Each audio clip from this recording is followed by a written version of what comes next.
ಹೇಗಿದ್ದೀರಾ? ನಿಮಗೆಲ್ಲ ನಮ್ಮ ಚಾನೆಲ್ ಜೆಎಸ್ ಜ್ಞಾನ್ ಹಬ್ಗೆ ಸ್ವಾಗತ.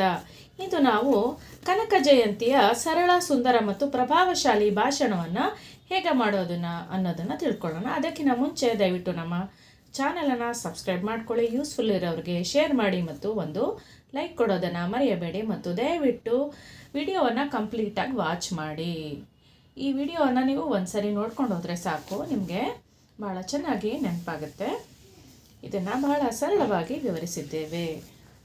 ಕನಕ ಜಯಂತಿ ಸರಳ, ಸುಂದರ ಮತ್ತು ಪ್ರಭಾವಶಾಲಿ ಭಾಷಣ. ಎಲ್ಲರಿಗೂ ನಮಸ್ಕಾರಗಳು. ಇಂದು ನಾವು ಮಹಾನ್ ಭಕ್ತ, ಕವಿ ಹಾಗೂ ಸಾಮಾಜಿಕ ಸುಧಾರಕರಾದ ಕನಕದಾಸರ ಜಯಂತಿಯನ್ನು ಆಚರಿಸುತ್ತಿದ್ದೇವೆ. ಕನಕದಾಸರು 16ನೇ ಶತಮಾನದ ಪ್ರಸಿದ್ಧ ಕವಿ, ಭಕ್ತಿ ಕವಿಯಾಗಿದ್ದರು, ಪ್ರಸಿದ್ಧ ಭಕ್ತ ಕವಿಯಾಗಿದ್ದರು. ಅವರು ಶಿಗ್ಗಾವಿ, ಅಂದರೆ ಇದು ಹಾವೇರಿ ಜಿಲ್ಲೆಯಲ್ಲಿದೆ, ಶಿಗ್ಗಾವಿಯಲ್ಲಿ ಜನಿಸಿದರು. ಅವರ ಕುಟುಂಬ ಕೃಷ್ಣನನ್ನು ಭಕ್ತಿಯಿಂದ ಆರಾಧಿಸುವ ಕುಟುಂಬವಾಗಿತ್ತು.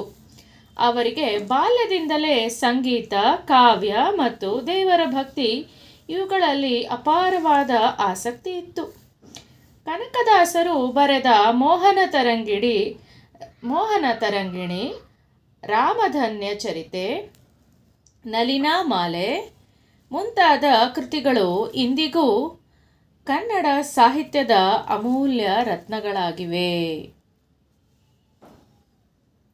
ಅವರು ಸಮಾಜದಲ್ಲಿ ಸಮಾನತೆ, ಮಾನವೀಯತೆ ಮತ್ತು ಭಕ್ತಿಯ ಮಾರ್ಗವನ್ನು ಸಾರಿದರು. ಅವರ ಕಾವ್ಯಗಳು ಜಾತಿ, ಧರ್ಮ ಭೇದಗಳನ್ನು ದೂರ ಮಾಡುವ, ಎಲ್ಲರೂ ಸಮಾನ ಎಂಬ ಸಂದೇಶವನ್ನು ನೀಡುತ್ತವೆ. ಇಂತಹ ಮಹಾನ್ ವ್ಯಕ್ತಿಯ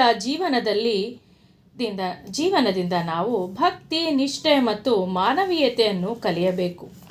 ಕನಕದಾಸರ ಸಂದೇಶ ಏನೆಂದರೆ, ನಮಗೆಲ್ಲ ಎಲ್ಲರೂ ದೇವರ ಮಕ್ಕಳು, ಎಲ್ಲರೂ ಸಮಾನರು, ಇದು ಇವರ ಸಂದೇಶವಾಗಿತ್ತು.